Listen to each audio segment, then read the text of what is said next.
Good evening. Happy Easter weekend, everybody. Welcome to the Essential Credentials. My name is Matt, and this is the Instagram Collectors Interview Series. We are on episode 14. This episode is going to be dedicated to those of us who have changed directions in the hobby from a different sport or a way of collecting to a new way of collecting. That's like you found your home. And the person that I wanted to bring on to talk about that is Trevor. He is here. We've got him on. What's up, dude?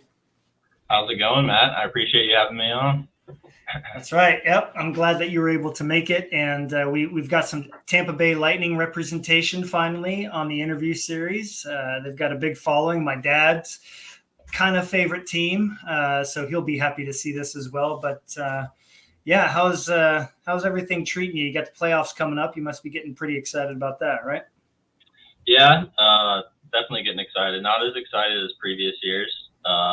We've kind of been on a skid as of late, but hopefully we'll turn it around in time for playoffs. We usually do. So those guys, man, they fire it up. They fire it up every time the playoffs come around. Vasilevsky turns into playoff Carey Price. You know what I mean? He just becomes a wall. It's crazy. Yeah, no doubt. I'm sure we will step it up, but we'll see. I am excited, but things have been going pretty good. I can't complain. Good. Well, we've got some exciting stuff on the horizon, but before we get to that in a couple of weeks, we thought we'd get on here and have a chat, especially because you had kind of a different path into getting into collecting hockey cards. I think anybody that comes around and sees your page will think, oh, this is a Tampa Bay Lightning collector. He loves the Lightning, been collecting for a while. You'll see some St. Louis, some Le Cavalier, some older Lightning players mixed with the new. But when you and I had a chat a couple weeks back, you said, no, that's not the case. I've kind of found my way there. So it's going to be fun to hear about that from you.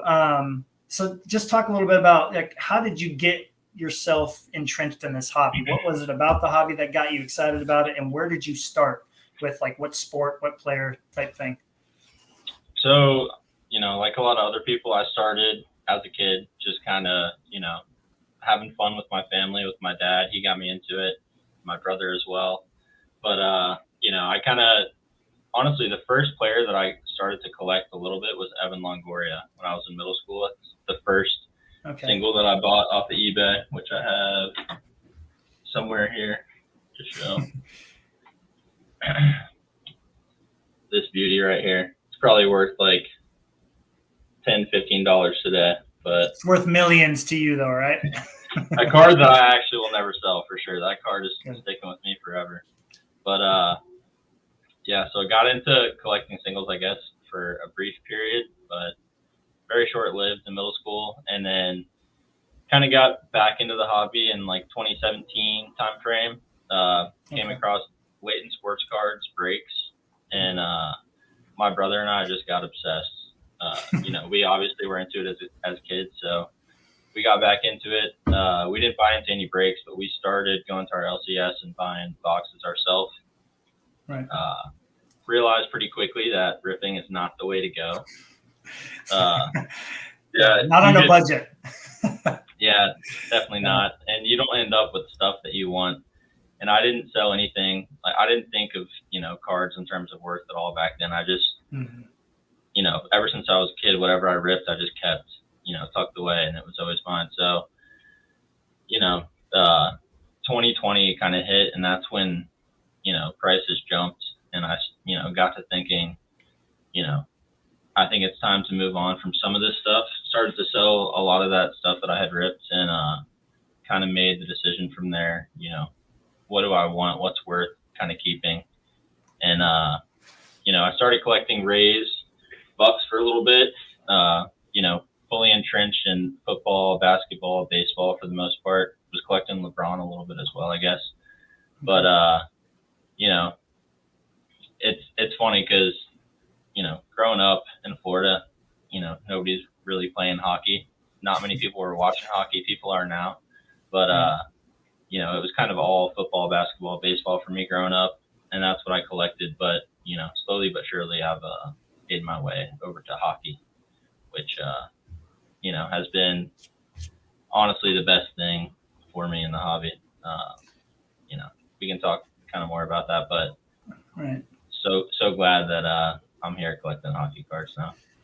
Well, first off, I mean, I think a lot of people have had that same journey as you have. You know, you think about getting into wax, and it's addicting to open packs because if you're, paying close enough attention, you know if there's a good hit coming or not, right? But in general, people that are kind of new, they are chasing that feeling they see when they watch people on YouTube pulling these monster cards, and every pack could have the Mike Trout auto or the Tom Brady 101. I mean, it's there's definitely more of an addiction to that than there is, I think, collecting singles, at least from what I've seen. But how many people do you think have come from breaking boxes and said, wait a second, I really want to collect the players I like. This is definitely not the way to do it. I mean, the odds of you pulling your player are so slim. So I think that's kind of natural for a lot of us. We all went through that in some way, and it's hard to fight that urge, but now that you've made your way to collecting singles, before you even got into hockey, do you miss opening the boxes? Like, did you guys have a really nice card that you pulled that kept you opening, or did you realize pretty quick this is not a good idea? Honestly, no, we never really hit anything, that at the time we really thought was anything special. Mm-hmm. We did hit a Patrick Mahomes. We opened 2017 Prism football and hit a Patrick Mahomes rookie, and they were all silvers from that year. We had that in a binder for like 4 years, but yeah, that was the best card looking back. But no, nothing at the time that really stood out. I mean, it was pretty obvious. I think there was a time where we got like a bunch of, what was it, like Panini Contenders college basketball blasters. Yep. I opened like 6 of those, and I think like 4 of them I got the same player as my auto in them. Oh no! And that was my sign. Yeah. That is just, I don't know. The odds are not in your favor. Well, yeah. There's always something that comes along that gets us to kind of change direction. Whether it's a player or something along those lines. Breaking boxes. I mean, I'll admit I open one box a year, and it's O-Peachy. I might open a second one if there's like a good hockey box at the National that's cheap, like especially like a 90s one or something. But I mean, I opened a box of O-Peachy, and even though it was only $60, I still got done opening it. And I was like, I feel kind of like I don't know, dirty right now, because like there was nothing in there I was going to keep. No base cards of Flurry. Yeah. There was like nothing that I could keep. So I give a lot of those guys credit who do it for fun. It's definitely very tough on the bank account, because I'm thinking like, okay, there's $65 I could have spent on a Flurry. So that's why I only do it once, and it's good that you figured that out. But as you were accumulating some of your Tampa players, you mentioned Brandon Lau and some Bucks and whatnot.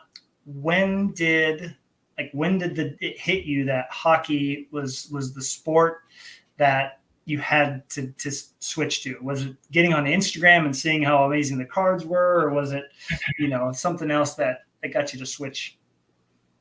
It was definitely a little bit of Instagram. One thing that I liked about hockey was, things were just a little bit different. Topps is pretty traditional, where, there's the 101 superfractor that stands out a lot, but other than that, it's just, randomly numbered cards, basically. They have their sequencing, and same thing year after year. I just liked that, hockey had a lot of, I don't know, just unique kind of sets in it, like essential credentials, how it's numbered to, the number of cards in the set, and then vice versa for future versus now. I don't know, things like that I think are really unique. Mm-hmm. But there was one purchase that I made that, it was kind of my first big Bolts purchase. It was 2 Stamkos limited logos his rookie year and his second year. Having those cards in hand and knowing that they were game used, it was kind of, a wake up call. I was just like in awe of those cards. And I do have one of them here. Awesome. Second year. Limited logo. You found a heck of a patch too. Jeez. Yeah, from the shoulder patch, it's the bolt coming off of the logo there. Looks really good. It's one of my favorite patches, but non-shield patches, I should say. But yeah, having that in hand, I mean, the other cards that I had at the time was a lot of Topps and a lot of Panini stuff that's not game used. Honestly, a lot of the patches aren't even as nice as that. So. Right. Just having that in hand, same price as I paid for a lot of other stuff that's just not as, desirable in my opinion, I think was kind of a no-brainer for me from that point. Kind of a game changer for sure. Yeah. I mean, Yeah. I can't tell you how many people, when I was collecting baseball, I made some friends along the way, and I've moved on. And like yourself, I am now fully entrenched in hockey. I dabble in baseball a little bit like you still do, but not for, because the cards are so amazing. It's because of the player. But how many baseball collectors, especially, I go, man, Upper Deck just makes some nice, like some really, really nice game used collectible cards. Like they have it Right. figured out when it comes to design. And so I think that's something that a lot of people share. Regardless of whatever issues people say they have, they just are killing it when it comes to design and game use cards. And so I can see why it was so easy for you to make your way over here. What was, like, just off the top of your head, other than like the limited logo and seeing a game used card, like when you're browsing through the Stamkos, Braden Point, Cavalier, St. Louis, and so forth, what about the cards was standing out to you? When you're going through eBay and you're looking up, you're sorting highest price or whatever, however you were doing it and working your way through, what types of things were catching your eye that the baseball and football market didn't offer? I mean, the main thing is just how cheap things were relative to, football and baseball for the most part. Right. Some of these cards, like just cards that I would think, should be several $100s from, collecting other sports. There were like $50 on eBay, and it just didn't make any sense to me. That's how I honestly initially got started. But I just think that, there's so many unique cards out there for hockey. There's sets out there that, Panini and Topps, I feel like don't get that creative. They do sometimes with the artwork and whatnot, but I don't know, with some of the serial numbering and whatnot, I don't know. There's just a lot that Upper Deck does to kind of, and especially did in the 90s and, 2000s to kind of differentiate their sets from other companies.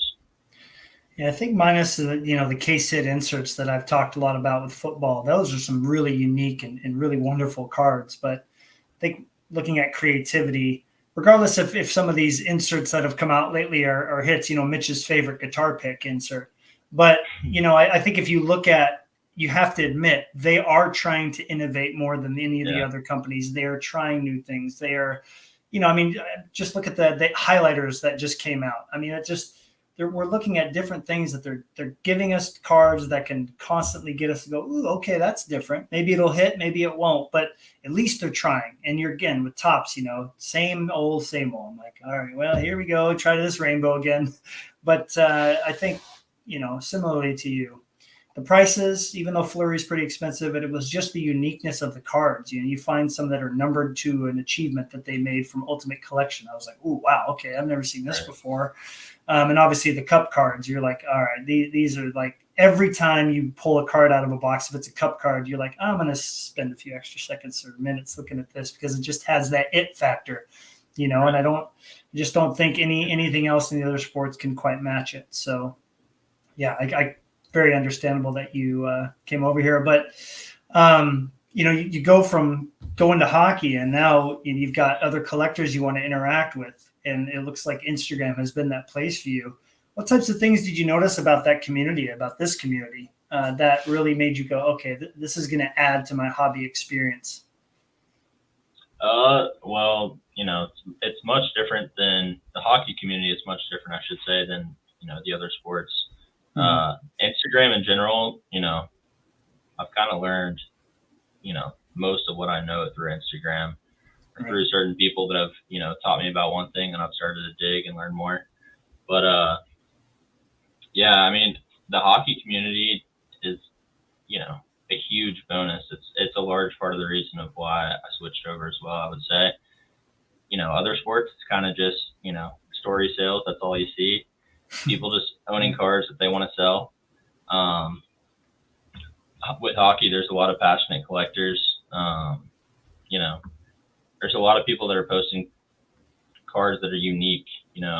People like Kelvin and Tim, they don't just collect, the obvious. They're kind of going and finding those nuanced cards. I don't know. I like seeing that stuff. And also it just feels like a much smaller community, you know, in the other sports kind of people aren't very accessible. And I feel like in hockey, you know, you reach out to people and get a quick response. Everybody's willing to share their knowledge. So, Right. you know, I've really enjoyed that. Gotten to learn very quickly as well through that. There's definitely a greater sense of community. I think that's why we're so excited to really get this roundtable going here in a couple of weeks, because there's so many knowledgeable, kind, and enjoyable people to interact with. I mean, you can go to Instagram just to look at pictures. You can go there in the hockey community, I mean, to just talk to whoever. I mean, did you have that happen once you started posting hockey stuff, people reaching out, not just to ask if it's for sale, because we all have that happen from time to time, but just to chat about the cards? Absolutely. Yeah. I have. Yeah. I mean, you know, since I started, basically it's been, you know, a consistent flow of people, you know, reaching out. But I also bug people all the time. Like when I was starting out trying to learn hockey, you know, I would reach out to anybody that I, you know, saw posting cards that I liked. I would reach out and just ask, you know, hey, I'm interested in a similar card of a Stamkos. You know, I'm curious, are these cards up right now? Like what's going on with this market? Because everything else is way up. And a lot of people are very, you know, generous with knowledge. You know, people that stand out are House of Cards. He was a huge one for me. That's, you know, a pretty big account. But I bugged him a ton early on. And he was always forthcoming with information, which I really appreciated. Right. There were a couple others too. But, yeah, I mean, I try to always kind of return the favor. I do have people, a lot of, you know, just Tampa collectors reach out and are like, hey, you know, I collect, you know, the Bucks, but this stuff is really cool to see. I didn't know that a lot of these cards were out there. And I'm happy to always have those conversations. So it's fun. You're always fighting that battle too of like, the more cool stuff I post, the more likely I'm going to convince somebody else to start buying this stuff. Right. I know that you think about it, especially with the stuff that you post with the shields and those incredible cup cards. I have to say, you know, I'd be remiss to not bring up a good friend of ours and Mitch, because one of your more recent posts is that beautiful Quad Foundation patch auto from, you know, the first time they did that set. What kind of influence has Mitch had on you as far as your direction of what you're collecting? Because I definitely am feeling like there's a strong cup flavor happening right now in your collection. But was he someone that you connected with and were convinced that those were some of the best ones to target? Honestly, you know, I guess Mitch has kind of, you know, pushed me to chase some of my cup sets a little bit harder and just focus on the early years of those sets. You know, I've passed on like 2005 Martin St. Louis limited logos a couple times, and that's out of 25. It's short print in the first year. It's a big card, and I just didn't know, honestly, quite, you know, how rare those are to come by. So, you know, Mitch has kind of woke me up on some of the early cup stuff a little bit, but overall my collection, you know, I wouldn't say, you know, it's been a number of people that have kind of influenced me and gotten me to where I'm at. I really, at this point, I'm kind of just focused on, you know, the cards that I want to add. I love Prism stuff, which, you know, there's I guess not very few at this point, but, you know, it's kind of here and there, finding people that like Prism and hockey. But yeah, Mitch though has been a great, you know, friend to have in the hobby for sure. I think him and I connected at some point last year. You know, he's helped me. You know, I reach out to him and ask him questions as well. I know he's been around for like 20 years. We're around the same age, but he's been around forever. So, you know, he's somebody that I bounce thoughts off of all the time. That's what I'm telling a lot of people too. Don't be afraid, especially once you get on Instagram, if you're a newer collector, to reach out. I think there's so many people that would be willing to help or, you know, look for stuff for you or just have a conversation. And I know it can be intimidating sometimes, but I feel like that's probably the best way to, you know, get these questions answered. There's always so much to learn. Were there any big questions you had when you decided, okay, hockey's the direction I'm headed mainly? Were there any like burning questions that you had to have answered when you got in, or were you kind of a self-learner as far as like seeing what sets were important and expensive, and which ones were overpriced and underpriced? Like, did you do all that on your own, or was there anything that you had to answer when you decided to come to hockey? Not anything too general. The one thing that stands out is shield pricing. I feel like I was a little bit jaded coming over, from collecting football. And I didn't collect basketball that much, but I did collect LeBron, and seeing his prices obviously for NBA shields is kind of insane. But that's you're going to pay your mortgage to get one of those nowadays. It seems like right, crazy.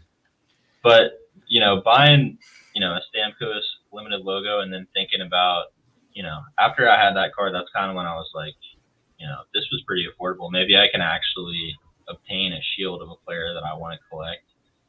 A game used shield, and I basically just had to kind of ask around a decent bit. I mean, I saw the comps, but I asked around quite a bit and was just like, hey, is this actually reasonable? Like, is this overpaying, underpaying? Right. I was asking quite a bit about pricing on shields to just a number of people, but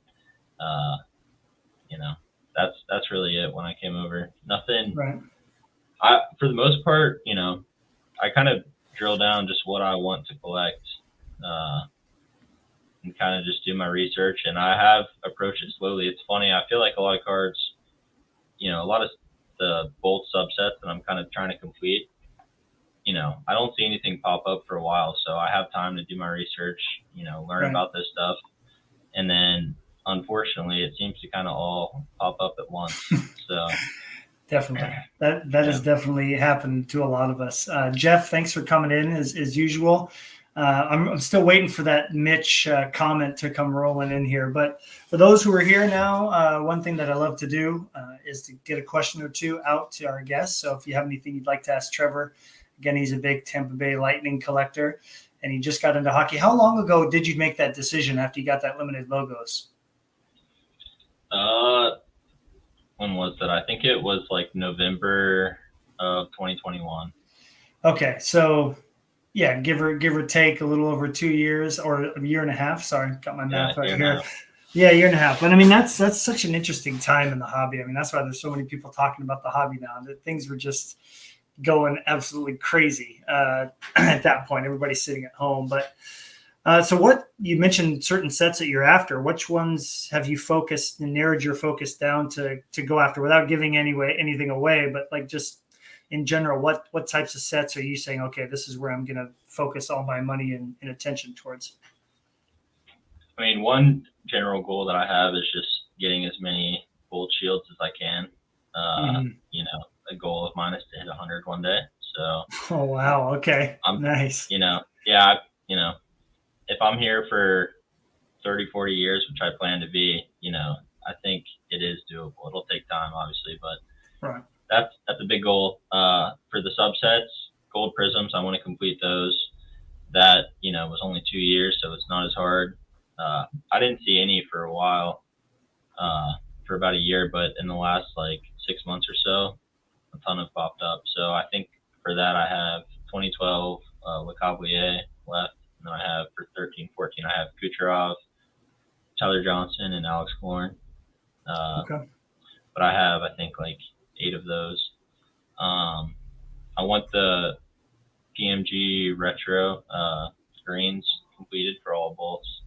So I'll need our big guys, I should say, not the rookies from this year. I'm not chasing those, but I need the Stamkos from 13, and I need the Vazzy from 2020. And that one, I know there's a lot of Vazzy collectors, and I know that there's a few people that are desperately kind of looking for that card. I know another person that's trying to complete the run of Bolt's green PMGs as well, and that's the only one he needs. So one popped up recently, and it sold right away on eBay. I think full ask. Yeah, but it'll be hard. But just because Vazzy, I mean, I think 5 of them are locked up. So we'll see. But I think one thing that you're saying that's great is seems like a lot of people when they come into the hobby, you did a good job of quickly going from let's just open boxes and see what we get to. I'm not only just going to collect these players, but these sets of these players. I mean, sure, there's people like myself who collect a very big variety of one player's cards. But even then you're narrowed, right? But to really narrow your focus down to just the big cards, it allows you to really be ready to pounce when they do show up and not get too, spread yourself too thin. I think that's Right. your goal of 100 shields. I mean, that's, while it's definitely one of those like go big or go home goals, at least you have a really big goal like that to stick to, as opposed to just being like, I'll just collect a few players from the bolts and see what happens. I think Right. a lot of people spent 2020 to 2022 just aimlessly wandering through the hobby and thinking where they could make the most money, as opposed to, seeing which cards are going to enjoy the most. Is there anything that Upper Deck's doing right now besides the PMGs? Because I think those are still a big hit in general across the board. Is there anything else that Upper Deck is doing right now that you've kind of seen and been like, oh, this could be something I might like to try for in the future if they keep doing it? Or, because I know that, again, we talked about their innovation. I feel like they've got to, like the Fanimations come to mind, the Day with the Cups, stuff like that would be Right. fun for you. Has any of those other sets kind of caught your eye? The one that kind of comes to my mind is Synergy. I really like some of those. I like how, they kind of did the inverse of normal print runs, and they made base cards serial numbered and the parallels, printed to infinity or whatever they are. But right. Yeah, there's like the base cards from that set. They look like essential credentials. Right. They're like half acetate, half like foil, like, I don't know. They look really well made, and some of them are out of, I believe, I forget which year it is, maybe 2018. They're numbered out of 18. I don't know if the bases are all numbered out of the year. I don't know how it works, but I think, Synergy is one thing that I haven't tackled yet that I could see myself exploring in the future. I think those cards look really good, and that would be really fun and challenging to chase. It definitely, when I came into, the modern hockey world, those were cards I go, ooh, I've got to get every Fleury clear base out of 18, 16. Right. This year, 12, I made the mistake. Oh, this is a great price. I'm still going to make an offer. Nope. Somebody just bought it now. So today, I've been wanting a high gloss Minnesota Wild, and one popped up. I made an offer, and then 5 minutes later, I'm like, I'm not chancing it. And boom, just hit the button, because, when you have those certain cards, you got to go for it. I think you've probably learned that lesson too, right? I mean, I know you have a bunch of amazing cards, but you've probably also lost a couple, either making an offer or waiting too long to buy it. So it's good to learn those lessons, along the way when you're getting into this hobby. Is you got to set priorities. What cards are the click the buy it now if it's reasonable within any reason? Where's the offers? Where's the ones that are too expensive? I think that's, have you kind of figured that out at this point? Oh yeah, no, I've had some cards go that are just tough to look back and be like, wow, I can't believe that I didn't pony up and just did more on that one, or I can't believe that I fell asleep too early for that auction and didn't bid ahead of time. Right.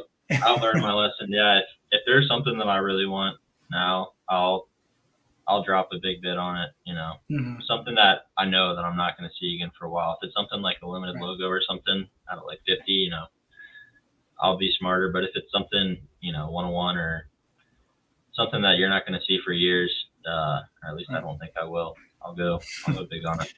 And that's a tough thing too, man. I mean, you're similar to us. A lot of us collectors is, as you're looking through eBay, and do you take time to look through sold listings just to kind of get a gauge of where stuff should be priced? I assume you do that too, right? I do that when I'm interested on a card. I don't do it like proactively just to kind of know values. But if I'm looking to make an offer, I'll check. Sometimes I don't, but I usually do. All right. Well, I think we're keeping a Rolodex in our heads, and we always have that like magic price that we want to pay for something. We see, okay, this one sold here. There was a private sale there. I know how much he paid for that. And then I know how much they paid for this one. So you kind of get that information and kind of get it figured out in your head what you're willing to pay. And I think if you take the time to do that, whether it's with a certain set or a certain card, you end up, finding that sweet spot for it. So do you feel like your shields, especially again, because you said you really had to learn the pricing of your shield, looking back, and again, everything averages out, right? You probably overpaid for one, underpaid for another. Do you feel like you've kind of been able to get them for what you wanted to pay for most of them? Yeah, for sure. I'd say so. So with shields, it took me a while to find my first one. And like I said, I asked around quite a bit and, made sure I knew exactly what they should be going for. And, I knew I wanted one. I kind of made up my mind for a while there, and it probably took like, what, I want to say about 6-7 months maybe for me to see one. And, yeah, I don't know, when it came up, I just knew, I needed it. So right. That's the one that I paid the most for, though. Like that first shield that I added was, I knew I overpaid on it, and that's the most I paid, and I haven't paid that price for another one since, which I really appreciate. But yeah, I mean, some of them, Mitch helped me out with one that was an absolute steal. Stamkos, show it off. Sorry. Yeah, let's see that thing. But yeah, this was a public sale on eBay. Like someone graded a shield. That's crazy to me. Yeah. I'm sorry. Wow, that's beautiful, man. Yeah, it popped up for like $500. Buy it now, and he sent it to me, and I bought it within 3 minutes of the listing or something like that. So yeah, that was huge. Right. But I'm really happy with overall the price I paid. But there have been a couple that I scratched my head and I'm like, was this really worth it? But if you want 100, you gotta I don't know, just pay what people are asking sometimes. It's definitely the one card, and this from coming from football and basketball and baseball, the logo shields. They have the highest level of collectability amongst the most collectors. Everyone would love to have one of anybody almost if they could, right. Whether you're a team collector, player collector. I only own one from any sport, and it's a Tyler Glasnow.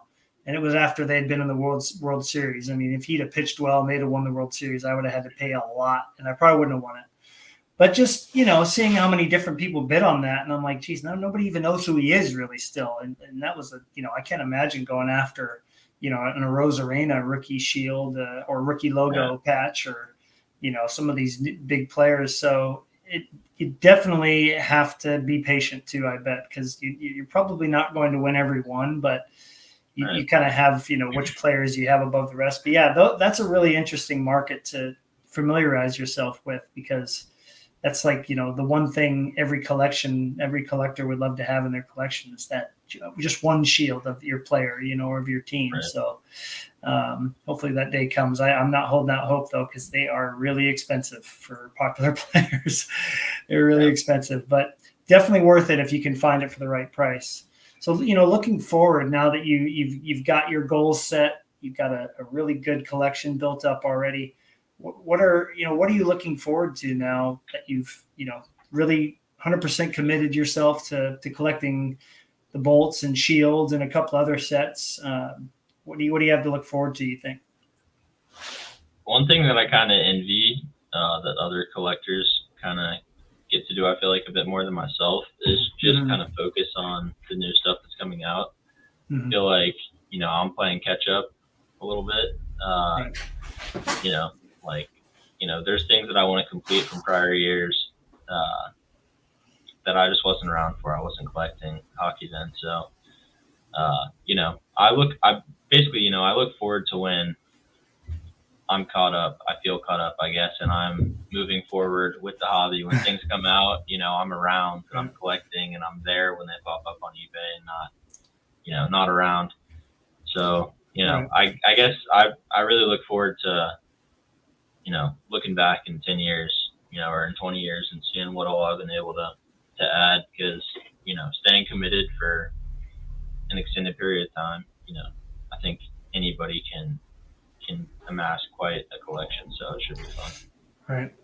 Well, I think it's impressive that, it doesn't sound like you have like loads and loads of cards sitting around, but you're you're still able to sit back and enjoy the cards that you do have, because you're the whole, quality over quantity argument that we constantly are going through in our own heads. Kelvin, I think out of everyone, is super focused on that being a focus of his collection moving forward. But, it's all, I ask myself that all the time, okay, would I trade like 200 of my $10 cards for, a shield? I don't know. A lot of me says no. So I think we all have our own style, and so that's good that you've got that figured out, and you will definitely have plenty of shields to chase. You got a few players on that team that are always in sets, deservingly. So I don't think you're going to have any trouble having a lot of variety to choose from. So, but thinking about Tampa, what do you like? What do you like about the current team? In general, obviously they've had some success. So, is there anything about the players that are on the team now that you find yourself liking a lot and looking forward to collect? I feel like there's a lot to like, obviously, with our team, but it's hard. I feel like, we do have a great team, and I want to collect, all these guys. It's hard to limit my focus, but kind of the 5 guys that are on our current team that I've drilled it down to, maybe 6. I think all of them kind of give me enough to really want to chase after them for different reasons, and that those guys are, I guess, kind of in this order too: Stamkos, Kucherov, Vasilevsky, Point, and Hedman, and then Sergachev is kind of the 5.5 or 6, if you will. Okay. But yeah, I think they're all, unique. Stamkos is just a sniper. Kucherov, he's an incredible passer, and his attention to detail is just kind of next level. He's probably going to go down as the 3rd best Russian of all time, in my opinion. Mm-hmm. I guess excluding goalies, because Vasilevsky, he's just an absolute stud. Don't really have to say anything there. Yeah, I think he's the consensus best goaltender in the league by far right now. I think most of the players would agree on that. Yeah, guys will have their seasons, but year after year, he kind of always shows up. The last couple of years, I feel like he has slowed down a little bit, but until he doesn't show up come playoff time, he's kind of that top guy. Yep, 100%. 100%. And then Point, he's had a quiet, really good year. And of course, Victor Hedman's one of the best defenders in the league. I think this team has had so much success. I'm really curious to see how they turn it on when it comes to the playoffs. Who's their current matchup right now if it were to start today? The Maple Leafs. So same round 1 as last year, which will be a good matchup, I think. But yeah, we'll have Pointer this time, so I think we'll be good again, but we'll see. Give you the edge for sure. Yeah. They're going to be tough though, man. And those Canadian teams, every year we think to ourselves, like, when is a Canadian team going to do it? And watch out for Edmonton too, man. They are playing some really good defense as of late, and of course scoring like they always do, right? But their defense has been super good, so that it could be interesting to see, a Tampa Edmonton game come down the line. But I think we all are pretty much ready for them to take over in the playoffs. How are you liking the trade, by the way, that just went down? Are you liking any of the players that they brought in, especially Tanner Janelle? Has he impressed you? No. Yeah, he has. I do. I was really excited for him. I wasn't, happy at all that we traded away basically like the whole draft class for him. But okay. I was excited for him. I've kind of lost some of that excitement. He brings us a spark for sure, but he just hasn't been very productive at all yet. So We'll see. We want to win now. Our window is now. It's not in the future. So I kind of get the aggressive trades, but at the same time, it's a bit much. I'm definitely worried. I've talked to people about it, but I'm worried for when the time comes that all this bites us in the butt. Like, look at Chicago now. They kind of had this game plan several years ago, and they're having the dog years right now, which are just kind of inevitable when you go all out. So we'll see. Be nice to see Connor Bedard go to Chicago, just because of all the history on that team, good and bad. But to see him revitalize that team No offense to That all would the be other fun. or Arizona. I still hope that happens. Jeff did say that matchup is locked in. So there you go. Same matchup as last year, man. It'd be exciting to see how it goes because I think all those poor Toronto fans. I thought Minnesota fans were jaded. I'm glad I don't. The Flurry's not on Toronto because I think that would be way worse. So yeah, they should actually be playing. I think in Toronto when I'm up in Toronto for the Expo. So oh man, yeah, I'm probably not going to go to a game, but yeah, that'll be interesting. We'll see. You never know, man. I mean, $250 on a card, or go see a playoff game of your favorite team. You might never have a chance again. Well, it's probably like half the price when I fly home and I'm in Tampa. So. Yeah, that's true. So you're just glad that you brought that up. I don't know why I didn't think about putting that on the question. I know we're going to chat about this on the roundtable once you guys all get back, but this is your first Expo, right? Yep.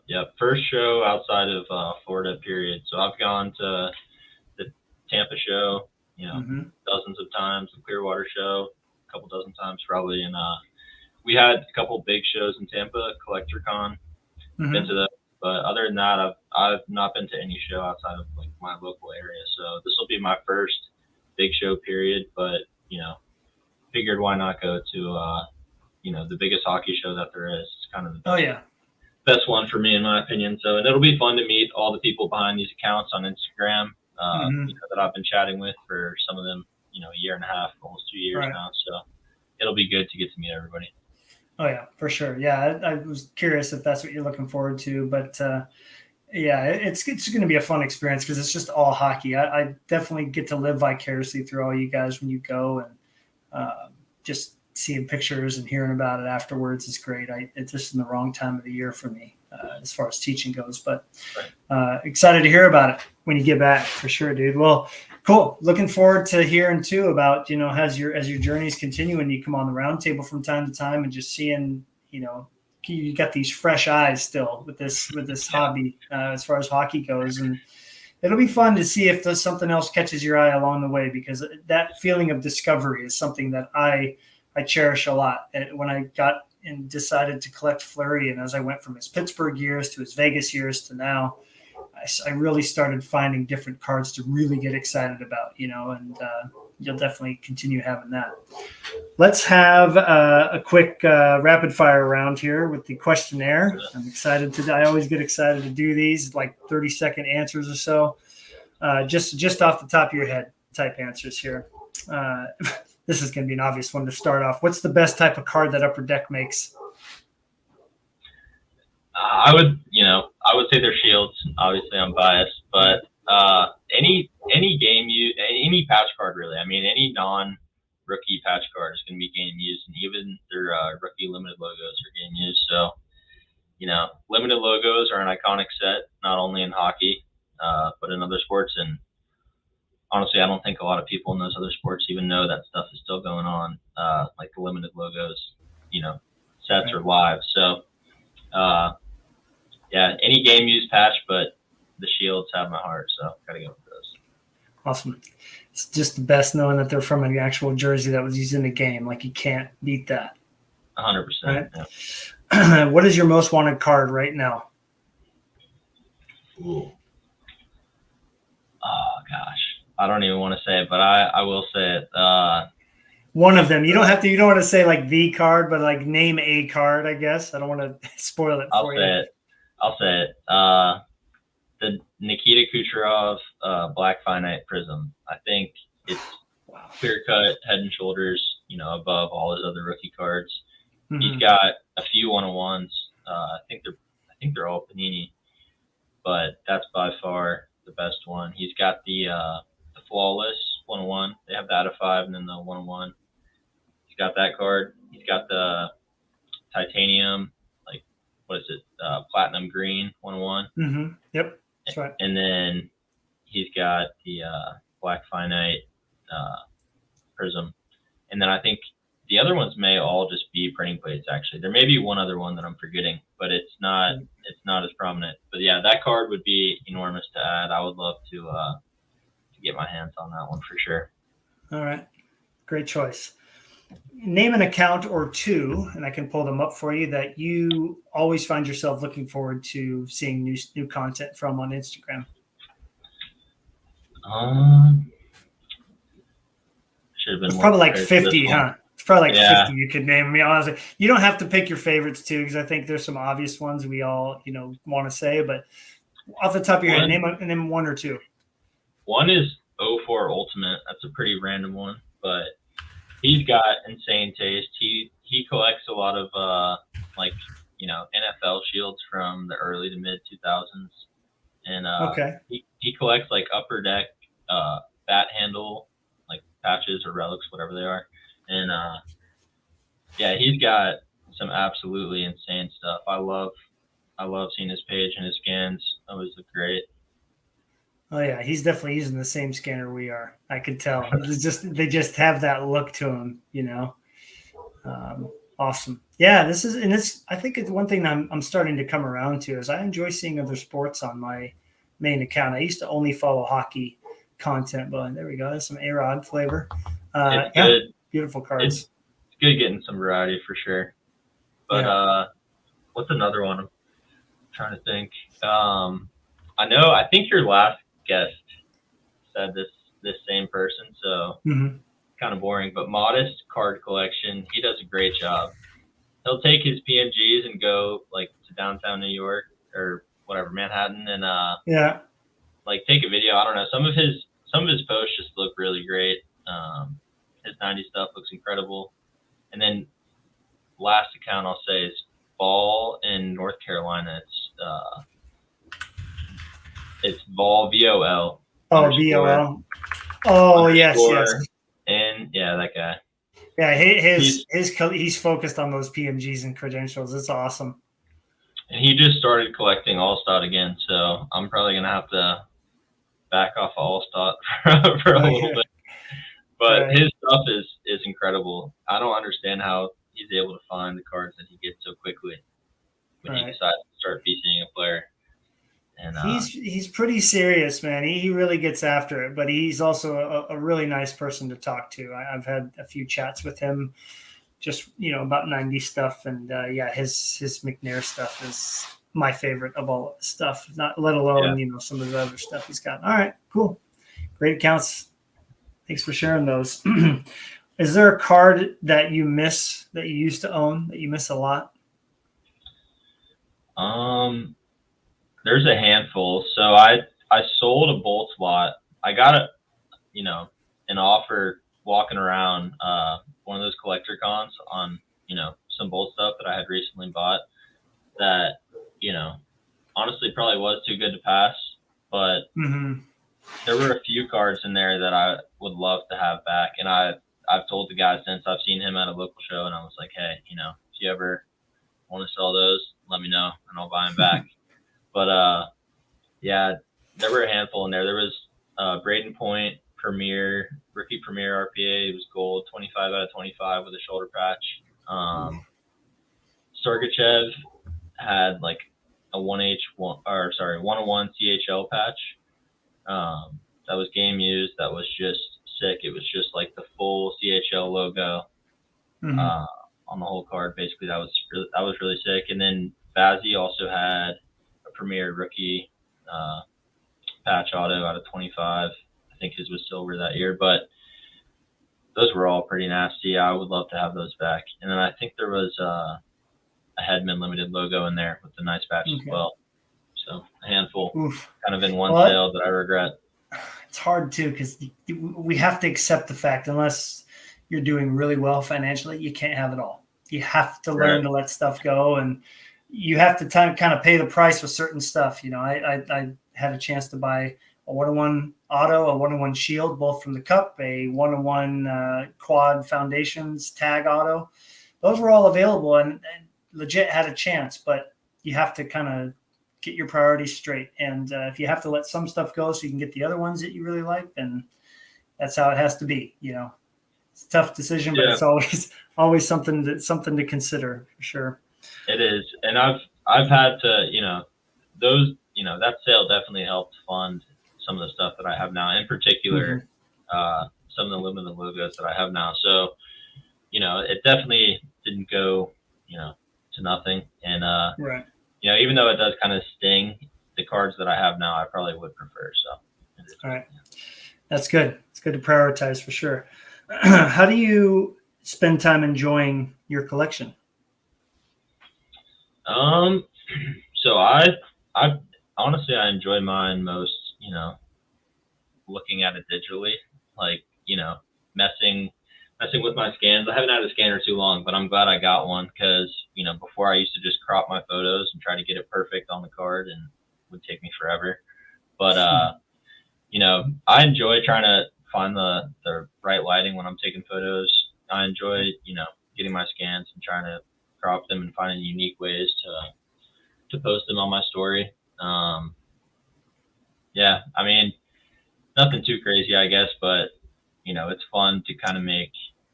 I don't post to my grid too often, but I post to my story a lot, and I try to do a lot of unique things like videos in the background with my scan card in front. I don't know, just small stuff to kind of mix it up and make it fun. Kind of the way that I really enjoy my cards. Good. Very good. Your Team Epson V600 coming at you. Yeah.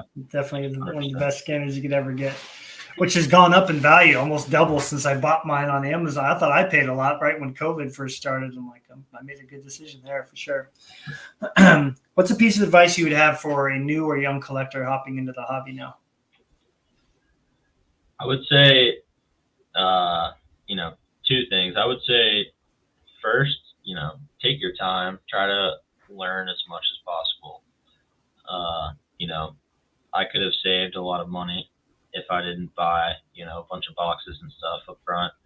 It's hard not to, because when you're enjoying something and kind of passionate about something, it's just hard not to, dive head first and go all in. Right. But, Mm-hmm. Even like the Ray stuff that I was collecting, it's, I just didn't educate myself on what all was out there and what was truly rare and what wasn't. So, I would say take your time and, try to soak up as much knowledge for a while, like months, before you really go on any sort of buying spree or anything and start building out a collection. But at the same time, the other thing I would say is, trust your gut, collect what you like, collect what buy the cards that you want. You should kind of listen to other people and get a feel for what all is out there through other people, but don't just buy something because other people are collecting it or somebody tells you it's going to go up or whatever. Buy the stuff that speaks to you. I don't know. I think there's kind of a balance that a lot of people kind of fail to find. A lot of people, especially back in 2020 and 2021, were just kind of listening to other people and buying what people were, feeding them. Mm-hmm. But I think there were also kind of a lot of people that just dove right in and just bought a bunch of stuff that, they didn't really do any research at all. So I think to make sure kind of, trusting your gut a little bit and then also doing some homework and making sure you're aware of what's out there before you go all in. Yeah, those are all great pieces of advice for sure. I've talked about doing a super cut of everybody answering that question, like for educational purposes only type thing. And, maybe one or two people will see it and go, okay, these are some good things to consider. So great piece of advice. Good idea. So I'm going to change this question a little bit for you because I've asked a lot of people, where do you want your collection to be in 5 years? And you've kind of talked about the overarching goal of 100 shields. So my first question is, how many shields do you own currently, NHL shields? I own 13 licensed shields and one unlicensed. Okay, so of those 14 shields, how many would you like to have in 5 years total? 13 of them for sure. The unlicensed one, for whatever reason, right. I don't know. I'm just not quite sure if I want to keep that one. But yeah, I don't want to get rid of any of them for sure. How many would you like to add? I should have said that word add. Sorry, because I am very much aware you will never trade them. So how many would you like to have total? 13 plus how many in 5 years? Would you like to have 10, 20? I would say realistically probably 17 more. I think 30 is a good goal for 5 years. Okay. I think a lot of the stuff that was, out there, like low hanging fruit, I went and swooped it up this past year. Like any old Facebook post that was from a year ago that, nobody was interested on, I crept into every single person's DMs out there that's ever posted a Bolt Shield publicly. So, that's how, I was able to add so many in a short period of time. But I think if I added 17 more over the next 5 years, I think that would be a big accomplishment. Okay. Awesome. So what is a pet peeve in this hobby that let's focus on the hockey side of things. Is there a pet peeve that you have with this side of the hobby with hockey in general? I feel like people get upset about people like, just selling cards, feel like, coming from other sports, it's not the end of the world, especially if you ask and somebody tells you what they're going to do. I don't know.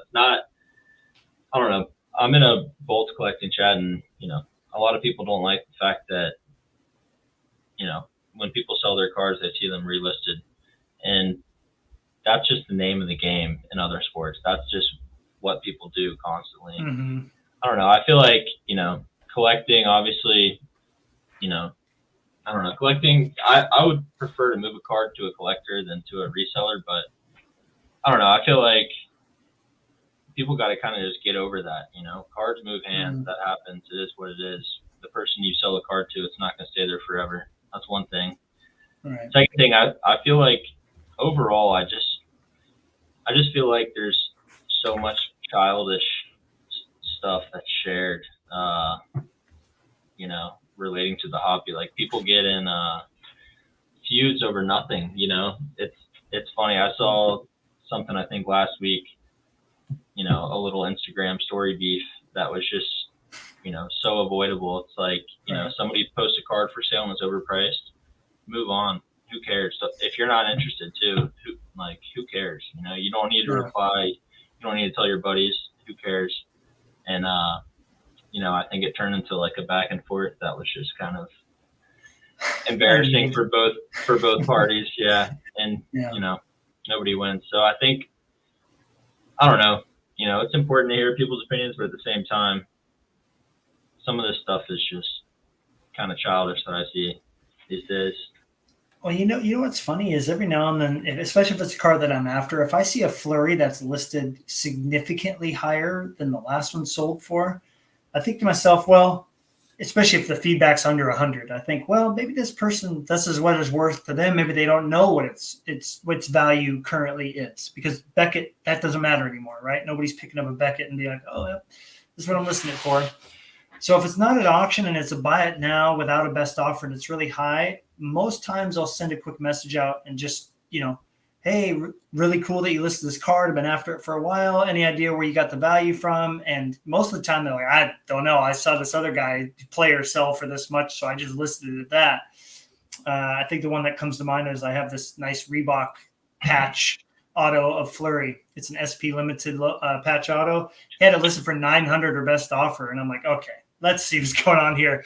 And he had no other nice cards. That was the only nice card he had. And I eventually got it for 300, I think, or 350. So, but I just kind of talked to him about what his other ones have sold for. A lot of times you can avoid all that. So instead of chastising someone on Instagram, just reach out, right. It's not, 100%. It's not that hard, man. And I know that you've done a good job of that. So anyways, there's been some good things. I'll just avoid that. But it's funny. It's good education. You see like, okay, don't want to be like that. The last question that revolves around you is, when people find your account here, which I'm going to put up on the screen, what impression do you want them to leave with after they found your page for the first time? I mean, the first thing is, I'm approachable. I think, as long as anybody is respectful and kind to me, I'm definitely going to be the same way. So that's the first thing I'd want to say. But, I don't know. As far as my collection goes, I'd say just a passionate Tampa collector. I want people to come across my page and just be, kind of shocked at how much crazy stuff that, I don't know. Some of these cards that I've come across on here, I'm just shocked to see those cards individually, and to see them kind of all together in one spot, I think is pretty special, especially for anybody that likes Tampa sports. So. Yes, definitely, for sure. Especially some of these shields. I can't even speak correctly because I'm looking at them and I'm just like, oh man, because I know what most of these look like of Marc-Andre Fleury, and they're all in one person's collection. Kendall has just an incredible collection of cards. But I think thing too is anybody that finds your page and wants to chat with you. You know what I mean? I think many people will come away having a really good educational discussion. It's not going to be a lot of thumbs up and 1 or 2 word answers. It's going to be like, oh, well, this is some of the things I've seen. You can have like a nice long conversation and learn something from chatting with you. So hopefully more people continue to do that, especially after being on here and in the roundtable in the future. That should hopefully get some people reaching out and asking questions and chatting cards with you. Let's move on. I know you haven't watched a whole lot of hockey. So in respect to that, is there anything you've noticed about Marc-Andre Fleury that you do like or appreciate? Because you get to watch the best goalie in the game right now every day when he plays, obviously, which is almost every game. But is there anything about Fleury that you see and you go, okay, that's pretty cool? Well, being that he stole a Vezina from Vazzy, as we talked about before. That's not true. I'm joking, but no, I'm glad that their primes honestly didn't overlap more.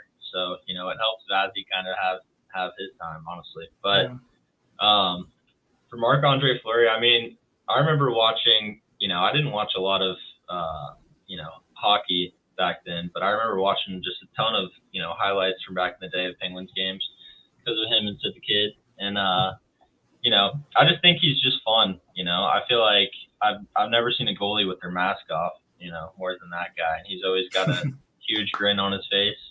He is just kind of, a light of positivity. And he's got a lot of personality for a game that, I don't know, some of the biggest stars kind of don't have a lot of personality all the time. So, I think he's just a fun character to have in the game. I've always been aware of him, and I think pretty much anybody that watches hockey even a little bit kind of always has, because he's kind of easy to cling to.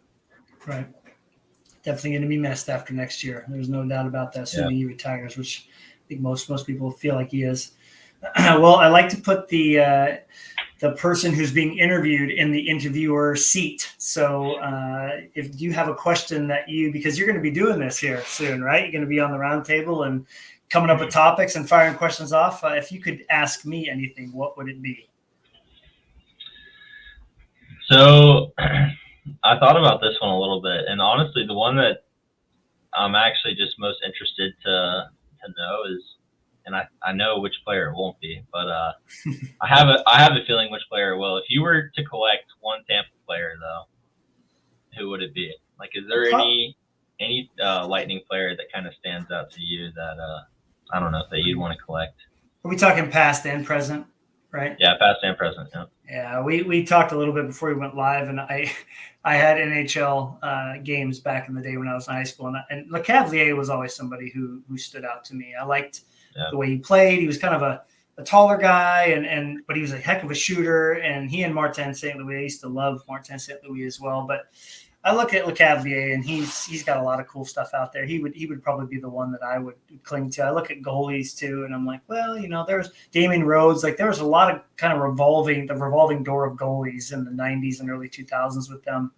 But I look at now, and it's like Vasi, he's going to be the goalie for another few years. So, but I've always liked Tampa. I've always liked their colorway. I always liked their team. So I don't think it would be very hard for me to decide to collect that or Lecavalier if I collected Tampa player. He would be the one. Was that the one you thought I would say? Honestly, I thought it'd be Vazzy. I almost excluded goalies from the question just because I figured it would be Vazzy because he's a great goalie. But yeah, he's fantastic. He's just so technically sound. I remember when I was really watching my first year when Fleury deservingly won the Vezina. But I was watching Vasi, and I go, how is he making that save? I watched him a lot because I was really supporting Sebastian Aho that year. He was my favorite skater in the game. I was like, oh, okay. So they played Tampa a lot that year. And I was like, dude, how is he getting, he's a big guy. He's not, the infamous handshake photo of him and Carey Price a couple years ago when he's like huge in his gear. I'm like, all right, hold on a second. But he's a bigger guy, and he was getting his pad to pucks that I didn't see anybody else except, Fleury was playing on a whole nother level. That was the best he's probably played. He was getting to some, but Vasi was making saves. I still go, how is he doing that? But his style is so fundamentally sound, like a Carey Price. It's very Gustafsson. I've watched him. He's very fundamentally sound.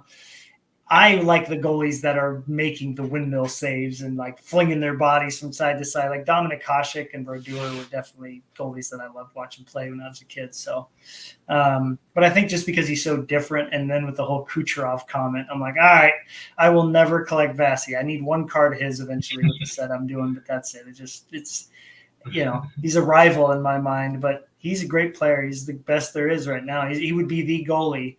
I'd put him on my team to start and Fleury on the bench probably if I were to build a team to go in the playoffs. Those would be my two goalies. So he's phenomenal. You guys have a good one. It's crazy, how young he is relative to some of these other young studs that are goalies in the league. Like I think Shesterkin is only, he's just over a year younger than him.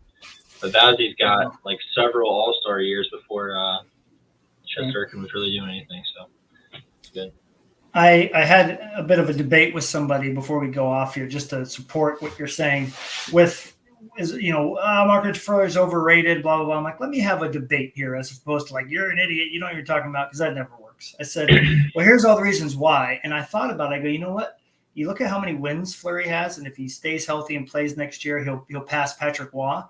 There's no goaltender with how they split starts and stuff. There's no goaltender age-wise that has a chance to get 500 wins except Vasi. He is the only one. And when that team kind of breaks apart down the road, if he goes to another good team and keeps playing, he'll have a chance. But he's it. So for that reason alone, he's just head and shoulders above everybody else in the league. So yeah, he's somebody that I hope you guys don't lose appreciation for. He's so good every year that like people kind of forget how good he is. And I still can't believe his prices are half of Fleury's. It doesn't make any sense to me. It should be the other way around if we're looking at, how popular players are, but as far as like where they're at in their career. But yeah, it's very strange to me. Usually it's the players that are, actively doing things that will, Marc-Andre Fleury is still doing good things, but Vasi's in a different league right now. And, usually it's the more, modern guys that, their prices are high. It is a little weird, but Vasi does have a pretty strong market relative to other bolts. I don't know if it's Tampa or what it is, but, like Stamkos is just crazy cheap. Lecavalier also is even cheaper. It doesn't really make much sense, but Vasi's, one of our probably two most expensive guys. Okay. Well, I'm looking forward to the playoffs. I know you are as well. And thanks again for coming on here, Trevor, and spending time talking about your journey to collecting some of these incredible, incredible cards. Would you like to show one more as a sign off before, because I know you got a few of them out. What was one or two that you didn't have a chance to show? This was the first shield that I added. And when I added this, I really only wanted to add one or two was my plan. Mm-hmm. But having this one, I don't know, just the way, seeing these things in person, like the depth to them is just crazy for the stitched ones at least. And yeah, I don't know. This is one that, I just was beside myself when I bought it and when it showed up, and, really kind of reinforced my love for these shield cards for sure. Right. Well, look forward to seeing which shield will be next. That's going to be an exciting moment for sure. You'll never get tired of getting them in the mail, even when you get to 100. That will be an epic day for sure. Cool. But well, happy Easter weekend to you and your family, and to everybody that's watching. I know we didn't have anybody except Jeff comment, so we'll definitely have to get on Mitch for not coming in here and stirring some things up for fun. But yeah, thanks again, Trevor, and we look forward to having you back on when the roundtable gets going in a couple weeks. Yes, man. I appreciate you having me. You bet. All right. We'll see you guys on the next one. Have a good night. See ya.